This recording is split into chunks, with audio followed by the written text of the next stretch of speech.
अस्सलामुअलैकुम dear students.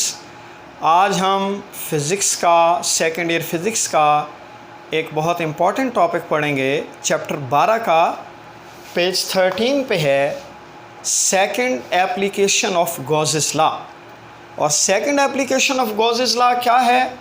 Calculate the electric intensity due to an infinite sheet of charges. Dear students, जब भी कोई topic teacher समझाने लगता है तो स्टूडेंट सबसे पहले उनका ये इंटरेस्ट होता है कि क्या ये बोर्ड में क्वेश्चन आएगा, क्या ये क्वेश्चन अहम है या अहम नहीं है। तो डियर स्टूडेंट्स, आपको बताता चलूँ, this is very important question. ये 5 नंबर के लिए बोर्ड एग्ज़ाम्स में बहुत दफ़ा आया हुआ है। और क्वेश्चन यूँ सेट होता है कि state Gauss's law 1 number and calculate the electric intensity due to an infinite sheet of charge 4 number के लिए। तो इस तरह मिला के 5 नंबर आम तौर पे क्वेश्चन डेवलप होता है। बाद दफ़ा डायरेक्ट ही पूछ लेता है कि calculate electric intensity due to an infinite sheet of charge 5 number के लिए। तो अजीज़ तलबा, ये चूँकि एक इम्पॉर्टेंट क्वेश्चन है, इम्पॉर्टेंट लॉन्ग क्वेश्चन है, MCQs भी आ सकता है, शॉर्ट भी आ सकता है। कुछ एक नई टर्म आप पढ़ेंगे सरफेस चार्ज डेंसिटी, उसके मुतालिक भी MCQs या शॉर्ट पूछा जा सकता है। तो ध्यान दीजिए, इस क्वेश्चन को शुरू करते हैं। हमने याद रखिएगा इलेक्ट्रिक इंटेंसिटी कैलकुलेट करनी है, और जो इलेक्ट्रिक इंटेंसिटी कैलकुलेट करनी है, ये देखिए इन्फिनिट शीट ऑफ चार्ज की वजह से। अब डियर स्टूडेंट्स, क्या हम इन्फिनिट शीट पॉसिबल है? क्या ऐसा मुमकिन है कि हम इन्फिनिट शीट लें? ये तो मुमकिन नहीं कि हम इन्फिनिट शीट ले लें या इन्फिनिट शीट बना लें। तो हम क्या करेंगे, इन्फिनिट शीट का एक फाइनाइट पोर्शन लेंगे। इन्फिनिट शीट से, लामहदूद शीट से एक फाइनाइट पोर्शन लेंगे, महदूद पोर्शन लेंगे टू मेक आर कैलकुलेशन। तो ये देखिए, मैंने इन्फिनिट शीट का एक फाइनाइट पोर्शन ले लिया। This is the finite portion of N infinite sheet. अब इस शीट के ऊपर हमने पॉजिटिव चार्जेस को यूनिफॉर्मली डिस्ट्रीब्यूट करना है। यूनिफॉर्मली डिस्ट्रीब्यूशन इसलिए करनी है कि जो यहाँ से फिर इलेक्ट्रिक फील्ड लाइंस निकलेंगी वो भी यूनिफॉर्म होंगी, यूँ कह लीजिए, वो भी यूँ इलेक्ट्रिक फील्ड लाइंस भी यूँ पैरेलल होंगी। तो इसलिए हमने चार्जेस को, पॉजिटिव चार्जेस को यूनिफॉर्मली डिस्ट्रीब्यूट कर देना है फाइनाइट शीट पे। अब हम चाहते हैं इधर भी शीट का कोई हिस्सा है, चूँकि हमने फाइनाइट शीट ली है, इन्फिनिट पोर्शन इधर भी है इधर भी है। तो हम चाहते हैं इस point P which is very close to the sheet, finite sheet, इस P पॉइंट पे हम चाहते हैं इलेक्ट्रिक इंटेंसिटी कैलकुलेट करना। आप लेफ़्ट साइड पे भी कैलकुलेट कर सकते हैं, और इधर राइट साइड पे कोई point P prime, P dash लेकर भी इलेक्ट्रिक इंटेंसिटी को कैलकुलेट किया जा सकता है। अब डियर स्टूडेंट्स, इस पॉइंट या इस पॉइंट पे इलेक्ट्रिक इंटेंसिटी कैलकुलेट करने के लिए हम क्या करेंगे, कल पढ़ा था, एक इमेजिनरी सरफेस ड्रॉ करेंगे, और उस इमेजिनरी सरफेस को हमने कहा था Gaussian surface. Gaussian surface is the imaginary surface. Imaginary ये डिफरेंट शेप्स में हो सकती है, ये स्फीयर हो सकती है, ये सिलेंड्रिकल शेप हो सकती है, ये क्लोज्ड शेप लेनी है आपने। तो हमने गॉसियन सरफेस इन पॉइंट्स के लिए जो मोस्ट सूटेबल इमेजिनरी सरफेस है, जो मोस्ट सूटेबल इमेजिनरी शेप होगी, वो हम लेंगे सिलेंड्रिकल शेप। जैसे ये मार्कर है, this is in the form of cylinder. तो हमने यहाँ पर एक सिलेंड्रिकल शेप की इमेजिनरी सरफेस ले ली। Now dear class, this is the imaginary surface which is in the form of cylinder. अब डियर क्लास इस पे पॉइंट पे मैं इलेक्ट्रिक इंटेंसिटी कैलकुलेट करने के लिए इमेजिनरी सरफेस बना दी। अब देखिए ये इलेक्ट्रिक इंटेंसिटी की जो डायरेक्शन है यूँ पॉजिटिव चार्जेस की वजह से ये बाहर को है, यहाँ से भी आउटवर्ड ये एमिट हो रही हैं। ये देखिए ये ई की डायरेक्शन, यह भी ई की डायरेक्शन। तो कैलकुलेशन के लिए मैं इस सिलेंडर को 3 हिस्सों में तकसीम कर रहा हूँ। 3 इसको आप कह दीजिए एंड फेस 1, एंड फेस 1। मैं पी इधर लिख देता हूँ, ये एंड फेस 1 है ये वाला। इसको मैं कह देता हूँ पी डैश, चले मैं इधर लिख देता हूँ पी प्राइम। इसको मैं कह देता हूँ एंड फेस 2, एंड फेस 2। और this is the curve portion, this is the curve part, ये this is the end face 3। इसको मैं 3 का नाम दे रहा हूँ। अब डियर क्लास देखिए आप, हम इलेक्ट्रिक फ्लक्स कैलकुलेट करना चाहते हैं, इलेक्ट्रिक फ्लक्स, और हमें पता है ये इलेक्ट्रिक फ्लक्स बराबर है E dot A। Dear class ये एंड फेस 1, एंड फेस 2 और कर्व फेस 3।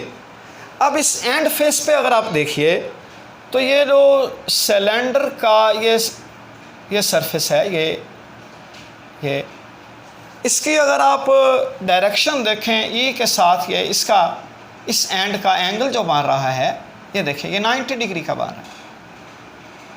तो इस सरफेस का ई के साथ एंगल एट राइट एंगल है, 90 डिग्री का है।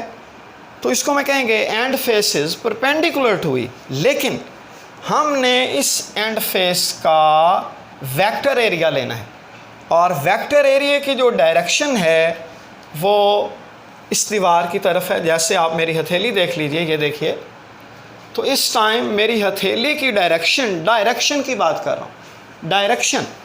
जैसे अब इसकी डायरेक्शन डाउनवर्ड है, इसी तरह ये डायरेक्शन लेनी आपने, तो हथेली की डायरेक्शन इस दीवार की तरफ है, तो इसी तरह इसकी जो डायरेक्शन है वो ये। तो मैं कहूँगा वेक्टर एरिया ए और इलेक्ट्रिक इंटेंसिटी ई ये पैरेलल हो गए। जब पैरेलल हो गए तो इनके दरमियान एंगल बनेगा 0 डिग्री का, थीटा 0 डिग्री का। और आप जानते हैं cos 01 होता है, cos 01। सिमिलरली डियर क्लास, जैसे हमने एंड फेस 1 की कैलकुलेशन की, एंड फेस 2 का ये देखिए, ये एंड तो परपेंडिकुलर है, एंड बजाते खुद परपेंडिकुलर है एंड फेस, लेकिन जो इसकी डायरेक्शन है ये देखिए, डायरेक्शन वो दीवार की तरफ है, ये वही बात। तो इसकी डायरेक्शन लेनी हमने। अब आप ध्यान दीजिए, ए और ई के दरमियान ये फिर पैरेलल हो गए, थीटा फिर 0 डिग्री होगा और cos 01 होगा। एंड फेस 1 का angle 0 degree cos 01, and face 2 का थीटा 0 डिग्री cos 01। जबकि जो एंड फेस 3 है ये नज़र आ रहा है, ये देखिए, ये आपका एंगल बनेगा 90 डिग्री। और आप जानते हैं cos 90 0, फेस 3 के लिए cos 90 की वैल्यू 0 आएगी। अब मैं इस एंड पे और इस कर्व्ड पार्ट पे, कर्व पोर्शन पे टोटल इलेक्ट्रिक फ्लक्स लगाऊंगा। इसको मैं क्या देता हूँ φ1, याद रहेगा E dot A, E A cos 0, और जनाब cos 0 होगा 1, E A। इसका रिज़ल्ट आ गया ई ए। सिमिलरली सेम कैलकुलेशन आपने करनी है इस एंड के लिए, तो इसका रिज़ल्ट आएगा E A again. Now for surface 3, surface 3 के लिए हमारे पास ये देखिए फाई 3 आएगा ई ए कॉस 90, कॉस 90 ज़ीरो, तो हर चीज़ ज़ीरो। तो जो हमारे पास इलेक्ट्रिक फ्लक्स आया फाई 1, ये आया ई ए, फाई 2 भी ई ए, और फाई 3 आएगा ज़ीरो। डियर स्टूडेंट्स, इसका आप स्क्रीनशॉट ले लीजिए, 2-4 सेकंड दे रहा हूँ आपको, इसका स्क्रीनशॉट लीजिए, फिर इनको मैं सम कर देता हूँ।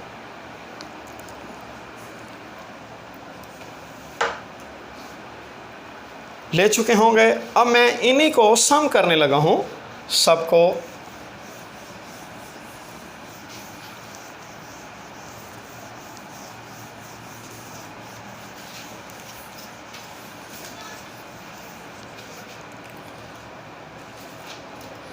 ये देखिए टोटल फ्लक्स आएगा phi 1 plus phi 2 plus phi 3। Phi 1 अभी रिज़ल्ट लिया हमने ई ए, फिर ई ए और फिर ज़ीरो, तो हमारे पास आ गया 2 E A. This is the electric flux. इसको आप इक्वेशन 1 कह दें। यहाँ से देखिए, now from Gauss's law, now from Gauss's law, electric flux पढ़ के आए आप, phi A is equal to q over epsilon naught. यह ड्राइव किया आपने, दिस इज द इक्वेशन 2, इसको आप 2 कह लें। फ्रॉम 1 and 2, फ्रॉम 1 and 2 हम लिख सकते हैं 2 E A is equal to q over epsilon naught. हमने क्या लेना है, देखिए क्या कैलकुलेट करना है, ये electric intensity. We want to calculate electric intensity. Left side पे इलेक्ट्रिक इंटेंसिटी ले आइए, हमारे पास रिज़ल्ट आ गया 1/2 a epsilon naught into q. इसी को मैं थोड़ा सा रीअरेंज करके लिखने लगा हूँ इसी को। ये देखिए ज़रा, 1/2 एप्सिलॉन नॉट, यहाँ से देखिए Q ओवर A। ये बड़ी इंपॉर्टेंट इक्वेशन है, ये बड़ी इंपॉर्टेंट टर्म है, इसको देखें, ये मैं बार बार बोल्ड कर रहा हूँ, Q over A। Q over A को मैंने एक ब्रैकेट में लिख दिया।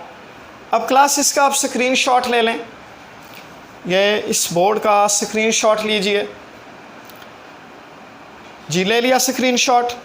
इसी को मैं अब एक्सप्लेन करूँगा, यह थोड़ा सा अब आपने इसको देखना है।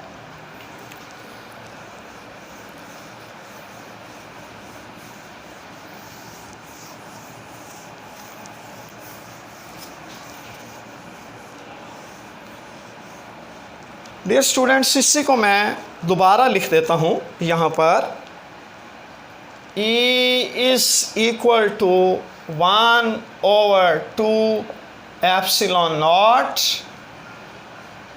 Q over A।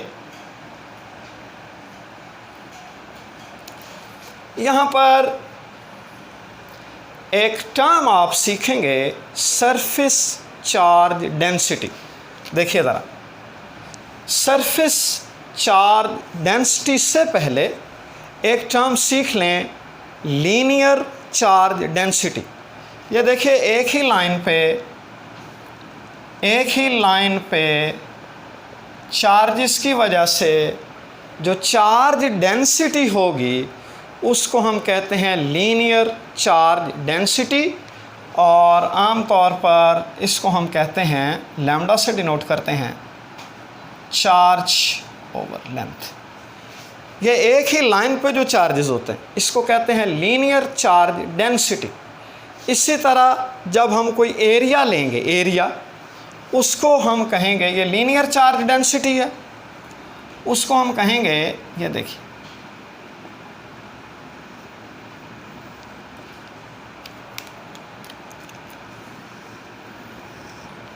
एक ही लाइन पे चार्जेस की वजह से लीनियर चार्ज डेंसिटी होती है, और सरफेस पे या एरिया की वजह से जो चार्ज डेंसिटी होती है उसको कहते हैं सरफेस चार्ज डेंसिटी। और इसी तरह वॉल्यूम चार्ज डेंसिटी भी होती है जब हम चार्ज पे वॉल्यूम को डिवाइड कर देंगे।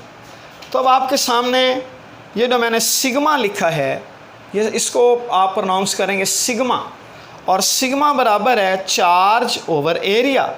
और ये इसकी आपको ज़रूरत नहीं, ये वैसे ही बताया आपको। इसको बोलेंगे सिग्मा, इसको कहेंगे surface charge density and is equal to charge per unit area, charge per unit area. अब देखिए ये जो सिग्मा है चार्ज पर यूनिट एरिया है। अब आप देखिए Q ओवर A की जगह पर आप पुट करेंगे sigma.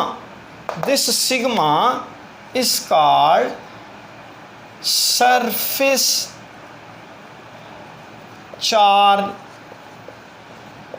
Density.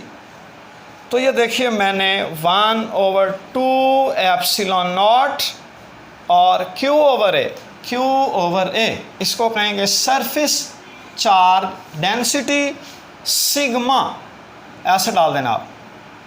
This is the final relation. और ये जो सरफेस चार्ज डेंसिटी है ये डिपेंड कर रही है चार्ज पे और एरिया पे। डियर क्लास, अगर आप एरिया को कांस्टेंट कर दीजिए तो एरिया कांस्टेंट कर दें, अगर आप चार्ज ज़्यादा कर देंगे तो सरफेस चार्ज डेंसिटी ज़्यादा हो जाएगी। इसी तरह अगर आप चार्ज कांस्टेंट रखते हुए एरिया को कम कर देंगे, चार्ज की मिकदार सेम रखते हुए, तो ये सरफेस चार्ज डेंसिटी ज़्यादा हो जाएगी। इसको सरफेस चार्ज डेंसिटी कहते हैं। Q ओवर A है, और ये आपको समझाने के लिए बताया जी। 1/2 epsilon naught into sigma surface charge density half sigma over epsilon not. ये है मैग्नीट्यूड फॉर्म में। अगर मैं इसका वेक्टर फॉर्म लूँ, ये देखिए ये आएगा 1/2 एप्सिलॉन नॉट सिग्मा, और इधर चूँकि एरो डाल दिया वेक्टर हो गया तो इधर भी आपने आर यूनिट वेक्टर डाल देना। ये देखें R cap R unit vector, और यूनिट वेक्टर से मुराद है the field is outward. Electric field की जो डायरेक्शन है दैट इज़ आउटवर्ड। ये आउटवर्ड के लिए हमने यूनिट वेक्टर ले लिया। तो ये this is the final relation. Dear class, ये 5 नंबर का एक इम्पॉर्टेंट टॉपिक है, और ये मैथमेटिकल स्टेप्स हैं। इसमें आप क्लास ने इसको 2-3 दफ़ा प्रैक्टिस करनी है, और फिर ये टॉपिक आपका तैयार हो जाएगा। याद रखिए ये एक इम्पॉर्टेंट टॉपिक है, और प्रैक्टिस से ही आएगा। 2 दफ़ा 3 दफ़ा इसकी प्रैक्टिस कीजिएगा रफ़ दस्ते पे। इंशाअल्लाह ताला कल नए लेक्चर के साथ हाज़िर होंगे। अल्लाह हाफ़िज़ और थैंक यू वेरी मच।